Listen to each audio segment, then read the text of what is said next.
నమస్కారం. ఘంటారావానికి స్వాగతం. ప్రధానాంశాలు. స్థానిక సంస్థల్లో బీసీలకు 34% రిజర్వేషన్లు. నేడు కేబినెట్ భేటీలో జీవోపై నిర్ణయం.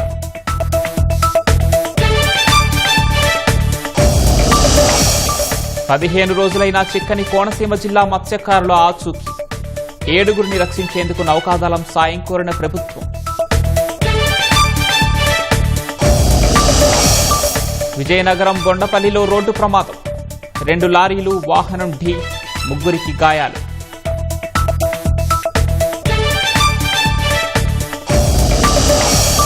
పరీక్షల వ్యవస్థ సమూల ప్రక్షాళనకు ఎన్టీఏ శ్రీకారం. 50 మందికి పైగా సిబ్బంది తొలగింపు.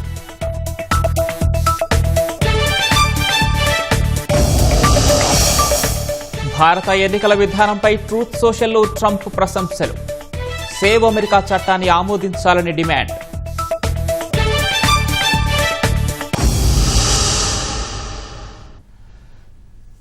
అమెరికా ఎన్నికల విధానంపై భారత ప్రధాన ఎన్నికల కమిషనర్ జ్ఞానేష్ కుమార్ ఆశ్చర్యం వ్యక్తం చేశారని అధ్యక్షుడు డొనాల్డ్ ట్రంప్ వెల్లడించారు. అమెరికాలో సరైన ఫోటో గుర్తింపు కార్డు లేకుండా ఎన్నికలు ఎలా నిర్వహిస్తారని జ్ఞానేష్ కుమార్ తమ అధికారులను ప్రశ్నించారని తెలిపారు. ఈ మేరకు అమెరికాలో ఎన్నికల మోసాలను అరికట్టేందుకు ప్రతి ఓటరుకు ఫోటో ఐడీని తప్పనిసరి చేయాలన్న ట్రంప్ భారత ఎన్నికల విధానాన్ని ప్రశంసిస్తూ ట్రూత్ సోషల్లో పోస్ట్ చేశారు. భారత్లో ఇటీవల జరిగిన సార్వత్రిక ఎన్నికల్లో దాదాపు 64,60,00,000 మంది ఓటర్లున్నారని గుర్తు చేశారు. వారిలో 1% కంటే తక్కువ మందే పోస్టల్ బ్యాలెట్ విధానాన్ని వినియోగించారని తెలిపారు. భారత్లో ప్రతి ఒక్క ఓటరుకు ఖచ్చితమైన ఫోటో గుర్తింపు కార్డు ఉన్నట్టే అమెరికాలోనూ ఓటరు నమోదుకు పౌరసత్వ ధృవీకరణను తప్పనిసరి చేయాలన్నారు. ఈ మేరకు వెంటనే సేవ్ అమెరికా చట్టాన్ని ఆమోదించాలని ట్రంప్ డిమాండ్ చేశారు. అయితే ఈ బిల్లుపై డెమోక్రాట్లు, రిపబ్లికన్ల మధ్య భిన్నాభిప్రాయాలు ఉన్నాయి. ఇరాన్తో జరుపుతున్న చర్చలకు ఒమన్ అడ్డు తగిలితే ఆ దేశంపై బాంబు వర్షం కురిపిస్తామని అమెరికా అధ్యక్షుడు డొనాల్డ్ ట్రంప్ హెచ్చరించారు. హర్మూజ్ జలసంధిలో నౌకల రాకపోకల నిర్వహణకు సంబంధించి ఒమన్తో ఒప్పందం కుదిరిందని ఇరాన్ వెల్లడించడంతో ట్రంప్ ఈ హెచ్చరిక చేశారు. హర్మూజ్లో వాణిజ్య నౌకల రాకపోకలకు పూర్తి స్వేచ్ఛ కల్పించాలని అమెరికా పట్టుబడుతోంది. అయితే ఒమన్తో ఇరాన్ కుదుర్చుకున్న ఒప్పందం అమెరికా డిమాండ్కు అనుగుణంగా ఉందా లేదా అన్న దానిపై స్పష్టత లేదు. అమెరికా ఇరాన్ యుద్ధం కారణంగా హర్మూజ్ జలసంధి మూతపడింది. ప్రపంచ ఆర్థిక వ్యవస్థకు కీలకమైన ఈ మార్గాన్ని తెరవడానికి అమెరికా, ఒమన్లు విడివిడిగా టెహ్రాన్తో చర్చలు జరుపుతున్నాయి. హర్మూజ్ గుండా వెళ్లే నౌకలు టోల్ చెల్లించాలన్న ఇరాన్ ప్రతిపాదనను ఓసారి ఒమన్ సమర్థించింది. అయితే అమెరికా హెచ్చరికలతో ఒమన్ వెనక్కి తగ్గింది. ఇప్పుడు ఇరాన్తో కుదుర్చుకున్న ఒప్పందంలో ఏ అంశాలున్నాయో ఇంకా వెల్లడి కాలేదు. బహుశా ఇరాన్ డిమాండ్లకు ఒమన్ అంగీకారం తెలిపి ఉండొచ్చని, అందుకే ట్రంప్ ఆ దేశానికి హెచ్చరించినట్లు నిపుణులు విశ్లేషిస్తున్నారు. ఇరాన్తో తెర వెనుక చర్చలు జరుపుతున్నామంటూ అమెరికా అధ్యక్షుడు డొనాల్డ్ ట్రంప్ చేసిన వ్యాఖ్యలను Islamic Revolutionary Guard Corps IRGC తోసిపుచ్చింది. వాషింగ్టన్తో తమ అధికారులు ఎలాంటి సంప్రదింపులు జరపడం లేదని స్పష్టం చేసింది. తమతో చర్చలు జరుపుతున్నట్లు ట్రంప్ భ్రమపడుతున్నారని ఐఆర్జీసీ ప్రతినిధి హొస్సేన్ మొహబ్బీ ఎద్దేవా చేశారు. అమెరికా తన వాగ్దానాలను నిలుపుకోవడంలో విఫలమవడంతో తమ యంత్రాంగం ఆ దేశంతో చర్చలు జరపడం లేదన్నారు. ఇరాక్కు చెందిన కుర్దిస్తాన్ సాయుధ దళాల ద్వారా అమెరికా, ఐఆర్జీసీ మధ్య అనధికారిక చర్చలు జరుగుతున్నాయని పలు వార్తా సంస్థలు కథనాలు ప్రచురించగా వాటిని ఇరాన్ విదేశాంగ శాఖ ఖండించింది. తమ మధ్య భేదాభిప్రాయాలు సృష్టించడానికి కుట్ర పన్ని కొందరు ఇలాంటి వార్తలను ప్రచురిస్తున్నారని ఆరోపించింది. ఐఆర్జీసీతో తమ యంత్రాంగం రహస్యంగా చర్చలు జరుపుతోందని అమెరికా అధ్యక్షుడు డొనాల్డ్ ట్రంప్ ఓ వార్తా ఛానల్కి ఇచ్చిన ఇంటర్వ్యూలో పేర్కొన్నారు. ఇరాన్ సమస్యను పరిష్కరించడానికి తనకు తొందర లేదని అన్నారు. తమతో ఒప్పందం కుదుర్చుకోవడానికి ఇరాన్కు ఎలాంటి గడువు విధించలేదని తెలిపారు. రెండో రోజు అసెంబ్లీ సమావేశాలు ప్రారంభమయ్యాయి. ప్రత్యక్ష ప్రసారం ద్వారా చూద్దాం. సమాధానం లేదండి. రెండో ప్రశ్నకు సమాధానం ఉత్పన్నం కాదు. మూడో ప్రశ్నకు సమాధానం ఉత్పన్నం కాదు. శ్రీమతి ప్రశాంతి రెడ్డి గారు. ధన్యవాదాలు అధ్యక్ష. యువగళం పాదయాత్రలో శ్రీ నారా లోకేష్ గారు ఇచ్చిన మాట ప్రకారం కోవూరుని మున్సిపాలిటీగా చేస్తానని హామీ ఇవ్వడం జరిగింది అధ్యక్ష. దాని ప్రకారం కోవూరు నియోజకవర్గం కేంద్రంగా ఉంది. ప్రస్తుతం కోవూరు పంచాయతీ పరిధి సుమారు 4 కిలోమీటర్లు ఉండగా మొత్తం కూడా ఆ ప్రాంతం పూర్తిగా పట్టణ స్వరూపాన్ని సంతరించుకుంది అధ్యక్ష. కోవూరు పంచాయతీలో 45,000 మంది ఉన్నారు అధ్యక్ష. అలాగే దాంట్లో 4 హరిజన వార్డులు, 5 గిరిజన కాలనీలు, 8 బీసీ కాలనీలు ఉన్నాయి అధ్యక్ష. కోవూరు కలిసిపోయిన పడుగుపాడు గ్రామం కూడా పారిశ్రామికంగా అభివృద్ధి చెందుతుంది అధ్యక్ష. అందులో 23,000 జనాభా ఉన్నారు అధ్యక్ష. అలాగే పోతిరెడ్డిపాళెం దాన్ని ఆనుకోలున్న విలేజ్లో కూడా 4,300 మంది జనాభా ఉన్నారు అధ్యక్ష. మొత్తం 72,000 మంది జనాభా కలిగిన పట్టణ ప్రాంతంగా అవుతుంది అధ్యక్ష. ఈ ప్రాంతంలో ప్రస్తుతం పంచాయతీకి వస్తున్న నిధులు సరిపోవటం లేదు, అవసరాలకు సరిపోవట్లేదు. కాలనీల అభివృద్ధి, మౌలిక వసతులు, పారిశ్రామిక అభివృద్ధి, మరిన్ని నిధులు కావాలని చెప్పి కోవూరు ప్రాంతం నెల్లూరు బాంబే హైవే, నెల్లూరు కల్కతా హైవేలకు ఆనుకుని వేగంగా అభివృద్ధి చెందుతుంది అధ్యక్ష. కోవూరు సమీపంలో AICC SEZ, IFFCO Kisan SEZ, Krishnapatnam port ఉన్నాయి. ఈ ప్రాంతానికి సమీపంలో రైల్వే ఫీడర్ స్టేషన్ కూడా ఉండడం వల్ల పారిశ్రామిక అభివృద్ధి మంచి అవకాశాలు ఉన్నాయి అధ్యక్ష. కాబట్టి కోవూరు పట్టణానికి పరిసర ప్రాంతాలకు మున్సిపాలిటీ హోదా కల్పిస్తే కేంద్ర ప్రభుత్వం నుంచి వచ్చే ప్రత్యేక నిధులు సమగ్ర అభివృద్ధి చేపట్టవచ్చు అధ్యక్ష. కోవూరు మున్సిపాలిటీ కోసం ఎన్నో సంవత్సరాలుగా ప్రజలు ఎదురు చూస్తున్నారు అధ్యక్ష. కాబట్టి ఈరోజు ప్రజా సంక్షేమం, అభివృద్ధి ధ్యేయంగా పనిచేస్తున్న మన కూటమి ప్రభుత్వం ఈ ప్రతిపాదనను పరిశీలించాలి అధ్యక్ష. ఆల్రెడీ గవర్నమెంట్కి ప్రపోజల్స్ పంపించున్నాం అధ్యక్ష.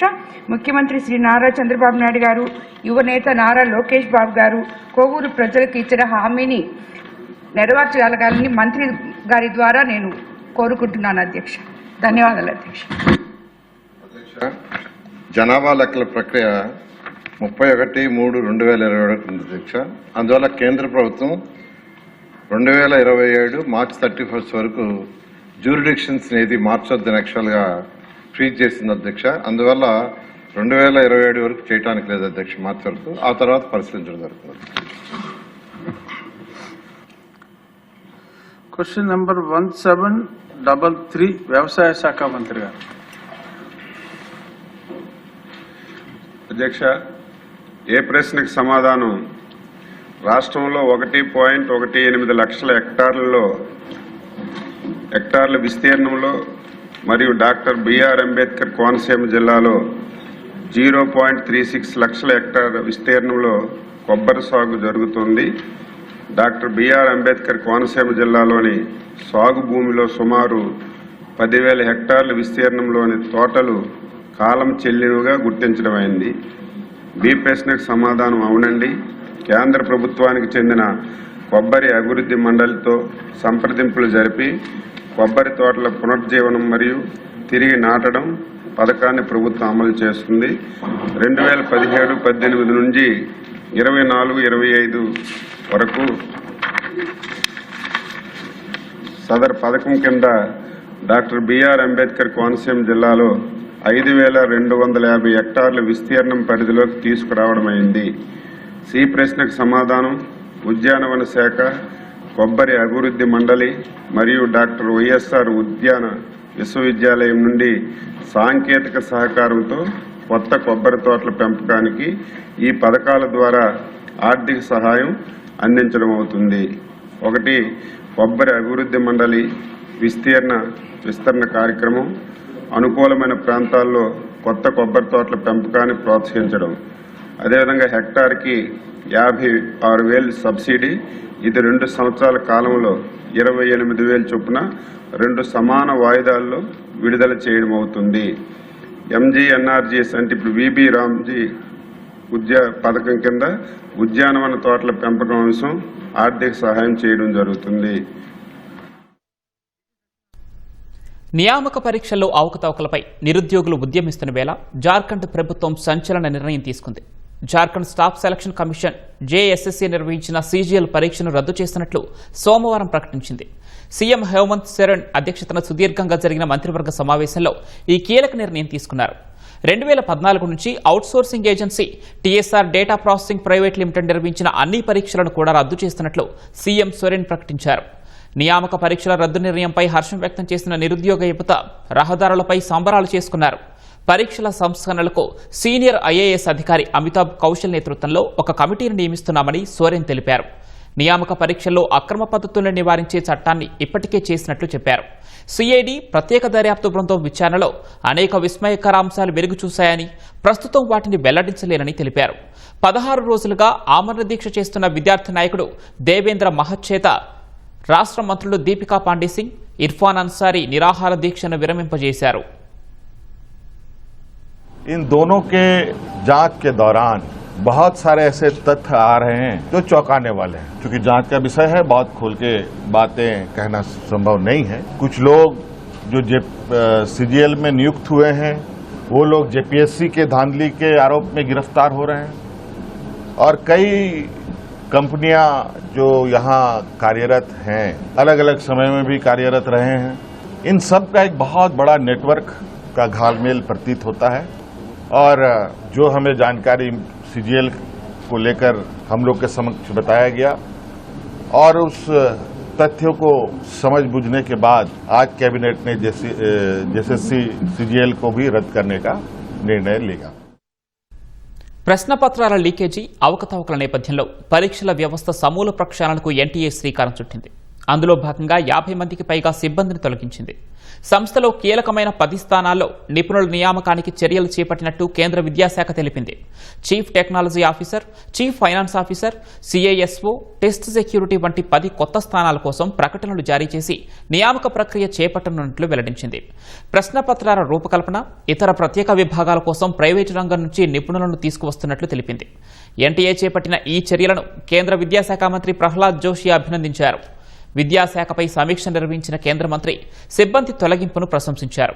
ప్రశ్నపత్రాల గోప్యత దృష్ట్యా ప్రత్యేక గదులు, ఇంటర్నెట్తో సంబంధం లేని వ్యవస్థలు, పరికరాలను భద్రపరిచే విధానాలను పూర్తిగా పునర్వ్యవస్థీకరించాలని ఎన్టీఏకు ప్రహ్లాద్ జోషి సూచించారు. కర్నూలు జిల్లా ఓర్వకల్లు పారిశ్రామిక వాడలోని డ్రోన్ సిటీలో నిర్వహించే రాష్ట్ర స్థాయి కాన్ఫరెన్స్కు ఇవాళ కేంద్ర మంత్రి రామ్మోహన్ నాయుడు హాజరు కానున్నారు. డ్రోన్ సిటీలో చేపట్టే ప్రాజెక్టులు, పరిశ్రమలపై రాష్ట్రంలోని వివిధ డ్రోన్ కంపెనీల సీఈఓలతో కేంద్ర మంత్రి కాన్ఫరెన్స్ నిర్వహించనున్నారు. ఉదయం 12 గంటల నుంచి మధ్యాహ్నం 3 గంటల వరకు డ్రోన్ సీఈఓలతో సమావేశమై పెట్టుబడులు, చేపట్టాల్సిన ప్రాజెక్టులపై చర్చించనున్నారు. డ్రోన్ పాలసీ 2024లో భాగంగా ఓర్వకల్లులో ఇప్పటికే డ్రోన్ సిటీ నిర్మాణానికి శంకుస్థాపన జరిగింది. డ్రోన్ సిటీ కోసం ఏపీఐఐసి 600 ఎకరాలు కేటాయించగా ప్రస్తుతం 118 ఎకరాల్లో పరిశ్రమలు పెట్టడానికి భూమిని సిద్ధం చేశారు. ప్రస్తుతానికి 650 కోట్ల రూపాయలతో డ్రోన్ సిటీలో పెట్టుబడులు పెట్టడానికి పారిశ్రామికవేత్తలతో ఒప్పందాలు కూడా జరిగాయి. వీటికి సంబంధించి మున్ముందు చేపట్టే ప్రాజెక్టులు, అభివృద్ధి కార్యక్రమాలపై కేంద్ర మంత్రి సమీక్ష చేయనున్నారు. కేంద్ర మంత్రి డ్రోన్ సిటీకి వస్తున్న సందర్భంగా కర్నూలు IIIT ఆధ్వర్యంలో డ్రోన్లతో ప్రత్యేక ప్రదర్శనను ఏర్పాటు చేశారు. ఇదే ఓర్వకల్లు విమానాశ్రయం సమీపంలో ఈ నెల 22న 100 కోట్ల రూపాయలతో విమాన పైలట్లకు శిక్షణ ఇచ్చే కేంద్రాన్ని ప్రారంభించనున్నారు. వీబీజీ రామ్జీ అమలులో దేశంలోనే ఆంధ్రప్రదేశ్ మొదటి స్థానంలో నిలిచింది. శ్రామికులకు ఉపాధి కల్పనతో పాటు వేతనాల చెల్లింపుల్లోనూ ఏపీ అగ్రస్థానంలో ఉన్నట్లు కేంద్ర గ్రామీణాభివృద్ధి శాఖ తాజాగా విడుదల చేసిన నివేదికలో పేర్కొంది. జాతీయ గ్రామీణ ఉపాధి హామీ పథకం నరేగా స్థానంలో జూలై 1 నుంచి వీబీజీ రామ్జీని అమల్లోకి తెచ్చింది. గత 45 రోజుల్లో దేశంలో ఏపీలోని శ్రామికులకు అత్యధికంగా 2 కోట్ల 10 లక్షల పనిదినాలు కల్పించారు. 2 కోట్ల 3 లక్షల పనిదినాలతో రాజస్థాన్ 2వ స్థానంలో, 1,63 లక్షల పనిదినాలతో ఉత్తరప్రదేశ్ 3వ స్థానంలో నిలిచాయి. పనులకు హాజరైన శ్రామికులకు అత్యధికంగా 91 కోట్ల రూపాయల వేతనాలు చెల్లించి ఏపీ మొదటి స్థానంలో నిలిచింది. 81 కోట్లతో రాజస్థాన్ 2, 59 కోట్ల చెల్లింపులతో అసోం 3వ స్థానంలో నిలిచినట్లు కేంద్ర గ్రామీణాభివృద్ధి మంత్రిత్వ శాఖ వెల్లడించింది. నరేగాలో శ్రామికులకు కేంద్రమే పూర్తిగా వేతనాలు చెల్లించేది.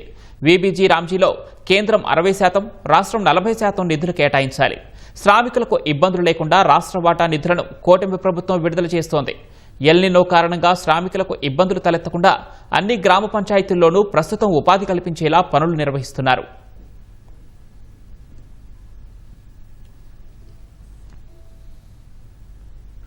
ఆయన వైసీపీ అభిమాని, కుటుంబమంతా ఆ పార్టీ మద్దతుదారులే.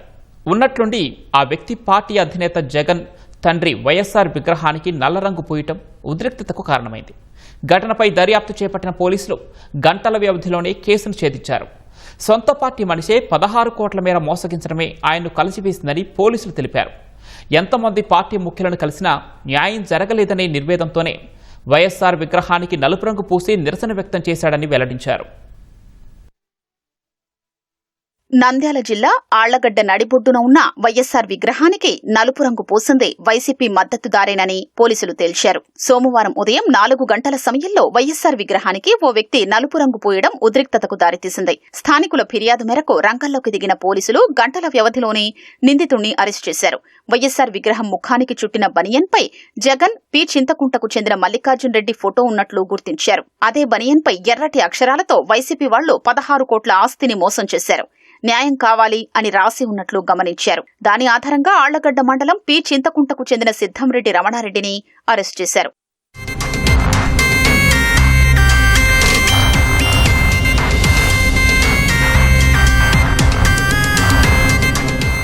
సిద్ధంరెడ్డి రమణారెడ్డి సాఫ్ట్వేర్ ఇంజనీర్ గా పనిచేసేవారు. ఆళ్లగడ్డ నియోజకవర్గ వైసీపీ యూత్ ప్రెసిడెంట్ పలచాని మల్లికార్జునరెడ్డి, పలచాని లోకేశ్వరరెడ్డి సోదరులతో కలిసి రమణారెడ్డి తండ్రి అక్కిరెడ్డి ఆళ్లగడ్డలో ఓ సంస్థను ఏర్పాటు చేశారు. కొన్నాళ్లకు దాన్ని విక్రయించి భూమి కొన్నారు. తరువాత ఆ భూమిని విక్రయించి పెట్టిన పెట్టుబడులకు అనుగుణంగా వాటాలు పంచుకున్నారు. ఈ క్రమంలో తన తండ్రిని 16 కోట్లకు మోసం చేశారన్నది రమణారెడ్డి వాదన. తనకు న్యాయం చేయాలని కోరుతూ 2022-23లో తాడేపల్లిలో సజ్జల రామకృష్ణారెడ్డిని కలిశారు. ఆయన పట్టించుకోకపోవడంతో విజయసాయిరెడ్డి, గంగుల భానుమతి, అప్పటి ఎమ్మెల్యేలు కాటసాని రామిరెడ్డి, గంగుల విజేంద్రనాథ్ రెడ్డిని సంప్రదించారు. 2024లో తాడేపల్లిలోని వైసీపీ కేంద్ర కార్యాలయం ఎదుట జగనన్న న్యాయం కావాలి అంటూ మైకులో ప్రచారం చేశారు. ఏమాత్రం చిత్తశుద్ది ఉన్నా నిందితులపై చర్యలు తీసుకోవాలని కోరినా పట్టించుకోలేదు. ఆళ్లగడ్డలో నిబంధనలకు విరుద్ధంగా ప్రవర్తించారని రమణారెడ్డిని పోలీసులు జూన్ 12న బైండోవర్ చేశారు. వైసీపీ స్థానిక నాయకులు మోసగించినా పార్టీ ముఖ్యులు న్యాయం చెయ్యలేదనే ఉద్దేశంతోనే వైఎస్సార్ విగ్రహానికి నల్లరంగు పూసినట్లు రమణారెడ్డి అంగీకరించాడు. ఆ వివరాల్ని పోలీసులు మీడియాకు వెల్లడించారు. అతడి బ్యాగ్లో సుత్తి, సెల్ ఫోన్, వైసీపీ అధినేత జగన్, మల్లికార్జున్ రెడ్డి ఫోటోలు ఉన్న టీషర్ట్ను పోలీసులు స్వాధీనం చేసుకున్నారు. ముద్దాయి అతని పేరు సిద్ధం రెడ్డి రమణారెడ్డి, ఏజ్ 49 ఇయర్స్. అతని ఫ్యామిలీ మెంబర్స్ అందరూ వైసీపీ గా ఉన్నారు. ఆళ్లగడ్డ వైసీపీ యూత్ ప్రెసిడెంట్ గా పని చేస్తున్న మల్లికార్జున్ రెడ్డి అతని పేరు. సో అతనితో ప్రాపర్టీ ఇష్యూ ఉంది. సో ఆ ప్రాపర్టీ ఇష్యూ వల్ల అతను చాలా సారి వైసీపీ పార్టీ లీడర్స్ దగ్గరికి వెళ్లారు. ఇష్యూ సార్ట్ అవుట్ కాలేదు.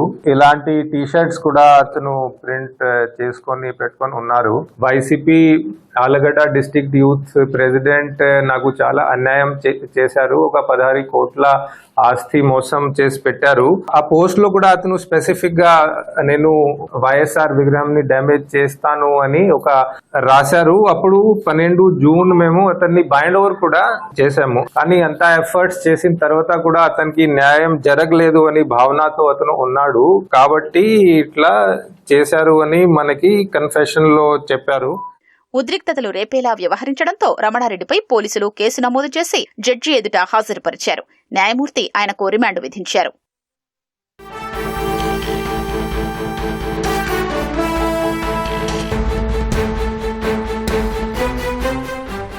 తాజా అంశం చూస్తున్నాం. ప్రకాశం జిల్లా గ్రానైట్ వ్యాపారుల నుంచి లంచాలు వసూలు చేస్తున్న మైనింగ్ డీడీఎంఎస్ శివశంకర్ ను సిబిఐ అధికారులు బలపండి పట్టుకున్నారు. మరింత సమాచారం మా ప్రతినిధి రామకృష్ణ అడిగి తెలుసుకుందాం. రామకృష్ణ, మైనింగ్ డీడీఎంఎస్ శివశంకర్ ను సిబిఐ అధికారులు ఎప్పుడు అదుపులోకి తీసుకున్నారు? వివరాలేంటి? ప్రకాశం జిల్లా చేమకుర్తి పరిధిలోని ఈ గ్రానైట్స్ వ్యాపారుల నుంచి అయితే మాత్రం డీడీఎంఎస్ శివశంకర్ అయితే మాత్రం లంచాలు వసూలు చేస్తూ నిన్న రాత్రి అయితే మాత్రం ఒంగోలులోని ఓ రెస్టారెంట్ లో మొత్తం సెటిల్మెంట్ చేసుకోవడానికి అయితే చూశారు. అయితే గతం నుంచి కూడా తన పైన కొన్ని ఆరోపణలు ఉన్నాయి. అప్పటి నుంచి కూడా ఈ శివశంకర్ పైన సిబిఐ కావచ్చు, ఏసీబీ ఈ 2 బృందాల దర్యాప్తు సంస్థలు అయితే మాత్రం అతనిపై నిఘా ఉంచినట్లు కూడా తెలుస్తా ఉంది. అయితే రాత్రి జరిగినటువంటి ఓ రెస్టారెంట్ లో వీళ్ళు గ్రానైట్స్ వ్యాపారులు అలాగే ఈ శివశంకర్ ఇద్దరు కూడా ఓ రెస్టారెంట్ లో ఒక గదిని అద్దెకి తీసుకుని అక్కడైతే మాత్రం కొంత చర్చలు చేసినట్లు కూడా చెబుతున్నారు. ఆ క్రమంలోనే సిబిఐ అధికారులు అప్పటి నుంచి అతనిపై నిఘా ఉంచారు. కాబట్టి పక్కా సమాచారంతో అయితే మాత్రం అతను అదుపులో తీసుకున్నట్టు తెలుస్తోంది. జిల్లాలోని చేమకుర్తి, బల్లికుర్వ ప్రాంతాల్లో ఎక్కువగా గ్రానైట్స్ క్వారీలు ఉంటాయి. వాటిని అయితే మాత్రం శివశంకర్ తనిఖీలు చేసి నిన్న బల్లికుర్వ గ్రానైట్ క్వారీలో తనిఖీ చేశారు. ఈ రోజు అయితే మాత్రం చేమకుర్తిలోని పలు క్వారీల్లో గ్రానైట్ క్వారీలు అయితే తనిఖీలు చేయాల్సిన పరిస్థితి అయితే ఉంది. ఇటీవల కొంతమంది కార్మికులు ప్రమాదశాత్తు మరణించిన సందర్భాలు ఉన్నాయి. వాటిని కూడా పరిగణలో తీసుకుని ఈయనైతే మాత్రం శివశంకర్ ఎవరైతే ఉన్నారో ఆయన అయితే మాత్రం క్వారీలకు సంబంధించి యజమానులను బెదిరించినట్లు కూడా తెలుస్తుంది. ఈ క్రమంలోనే అవన్నీ మాఫీ చేయడానికి, అలాగే ఎలాంటి ఫైన్లు వేయకుండా ఉండడానికి అయితే మాత్రం క్వారీలకు సంబంధించిన యజమానులు ఆయనకి లంచాల రూపంలో డబ్బులు ఇచ్చినట్లు కూడా తెలుస్తా ఉంది.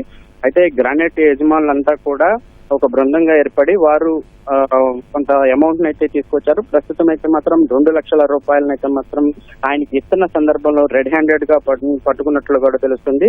శివశంకర్ ఇలాంటి అభియోగాలు గతం నుంచి ఉన్నాయి కాబట్టి అతన్ని సిబిఐ అలాగే ఏసీబీ అధికారులు అయితే మాత్రం అతనిపైన నిఘా ఉంచిన నేపథ్యంలోనే రాత్రి అయితే మాత్రం ఆయనని రెడ్ హ్యాండెడ్ గా పట్టుకున్నట్టు తెలుస్తుంది. అలాగే వీరందరినీ కూడా శివశంకర్ తో పాటు క్వారీ యజమానులు ఎవరైతే ఉంటారో వాళ్ళనైతే మాత్రం విజయవాడ తరలించినట్లు కూడా తెలుస్తుంది. పవన్, ధన్యవాదాలు రామకృష్ణ.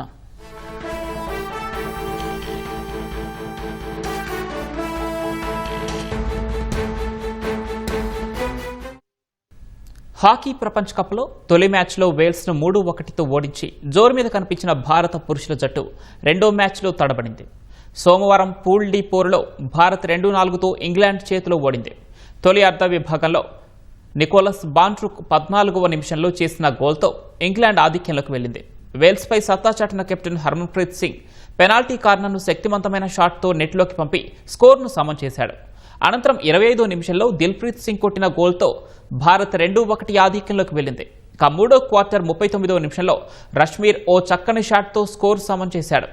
ఆ కాసేపటికే హెన్రీ క్రాఫ్ట్ గోల్తో ఇంగ్లాండ్ 3-2 ఆధిక్యంలోకి వెళ్లింది. అనంతరం బాంట్రుక్ పెనాల్టీ కార్నర్ను గోల్గా మలచి ఇంగ్లాండ్ విజయాన్ని ఖాయం చేశాడు. ఈ ఓటమితో భారత జట్టు పూల్ డీలో ముందంజ వేయాలంటే బుధవారం పాకిస్తాన్తో జరిగే మ్యాచ్లో తప్పక గెలవాల్సిన పరిస్థితి తలెత్తింది. సుప్రీంకోర్టు పదే ఆదేశాలు జారీ చేసిన ప్రజాప్రతినిధులపై కేసులకు తార్కిక ముగింపు పలకటంలో వ్యవస్థ తీవ్రంగా విఫలమవుతోందని అమికస్ క్యూరీ విజయ్ హన్సారియా తెలిపారు. విచారణను పూర్తి చేయడంలో అసాధారణమైన జాప్యం జరుగుతుందన్నారు. అభియోగాలను వేగంగా నమోదు చేయడం లేదని, సాక్షులను విచారించడం లేదని వెల్లడించారు. విచారణను పదే వాయిదా వేయటం వల్ల నేర న్యాయ విచారణ ప్రక్రియ ప్రధాన ఉద్దేశం తీవ్రంగా దెబ్బతింటోందని చెప్పారు.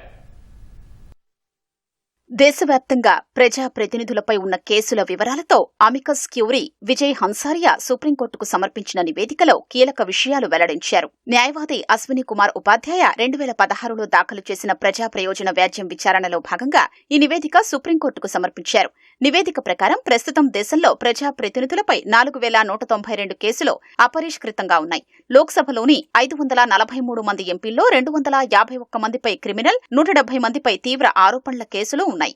533 మంది రాజ్యసభ సభ్యుల్లో 75 మందిపై క్రిమినల్, 40 మందిపై తీవ్ర ఆరోపణల కేసులు నమోదయ్యాయి. దేశవ్యాప్తంగా ఉన్న 4111 మంది ఎమ్మెల్యేల్లో 2098 మందిపై క్రిమినల్, 1286 మందిపై తీవ్ర ఆరోపణల కేసులు కొనసాగుతున్నాయి. 14 రాష్ట్రాల ముఖ్యమంత్రులపైన కేసులు పెండింగ్ లో ఉన్నాయి.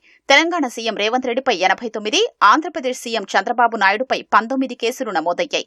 పశ్చిమ బెంగాల్ సీఎం సువేందు అధికారిపై 29, కర్ణాటక సీఎం డీకే శివకుమార్పై 19 కేసులు కొనసాగుతున్నాయి.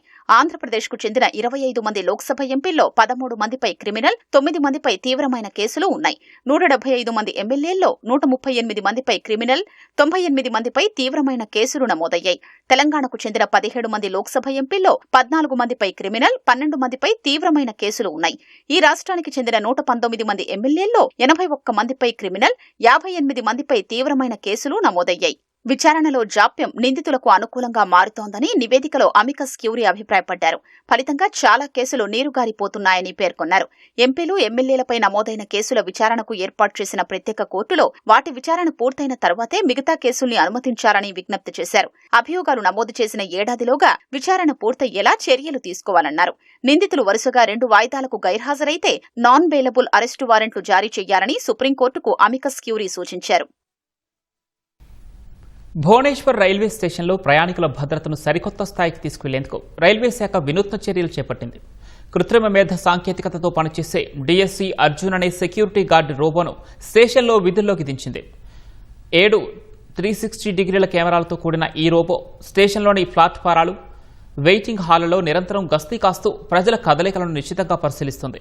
రద్దీగా ఉండే ప్రాంతాల్లో అనుమానాస్పద వ్యక్తులు, వదిలివేసిన బ్యాగులు, లగేజీలను ఇది క్షణాల్లో గుర్తిస్తుంది. ముఖ గుర్తింపు సాంకేతికత ద్వారా పాత నేరస్తులను పసిగట్టడం, అగ్ని ప్రమాదాలను గుర్తించడం, రద్దీని లెక్కించడం వంటి పనులు చేస్తోంది. గతంలో పూరి రథయాత్ర సమయంలో విజయవంతంగా పనిచేసిన ఈ రోబోను ఇప్పుడు భువనేశ్వర్ రైల్వే స్టేషన్లో భద్రతను పటిష్టం చేసేందుకు శాశ్వతంగా రంగంలోకి దించారు. ఈ సరికొత్త హైటెక్ నిఘా వ్యవస్థ ప్రయాణికులలో మరింత భరోసా నింపుతోంది.